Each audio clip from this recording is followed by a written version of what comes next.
Good afternoon বন্ধুরা। এবার আমি মশলা ডোসা খাওয়া চালু করেছি। এই হলো সাম্বার। আহা হা হা, কী সাম্বার! আহা হা। আমি তো সাউথে ছিলাম, কারণ আমি বেশিরভাগ আপনার মানে সাউথে গেছিলাম, ওইখানেই বেশিরভাগ মানে কাটিয়েছি। ওই যে আমি সাউথের খাবার একটু বেশি ভালোবাসি। এটা হলো চাটনি। আহা হা। এবার একটু মশলা নিচ্ছি। এইভাবে খাবেন, যখনই খাবেন মশলাটা একটু মশলা নেবেন, একটু চাটনি নেবেন, আবার মশলা নেবেন, আবার সাম্বার নেবেন। এবার পাপড়িটা ছিঁড়বেন, ওটা খাবেন। হ্যাঁ, এবার মশলা ডোসার আনন্দ এটা ভালোই লাগে।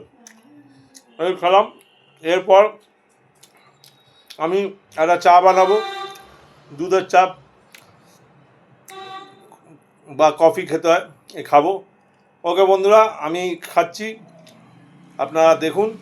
আমি খাবার মজা নিচ্ছি, আপনারা একদিন খান, মশলা ডোসা খান, চিলি পনির খান, মানুষে তো অনেক কিছু খায়, এইগুলো একদিন খান, খেয়ে দেখুন কেমন লাগে। বাসন্তী পোলাও খান, সবসময় চিলি চিকেন, বিরিয়ানি, এগুলো খেয়ে তো লাভ নেই। আমি একটা নিত্য নতুন খেতে ভালোবাসি। একদিন মোগলাই খেলাম, আজ মশলা ডোসা খাচ্ছি, গতকাল চিকেন চাউমিন খেলাম। ওরকমভাবে খাবেন। ওকে বন্ধুরা, বাই।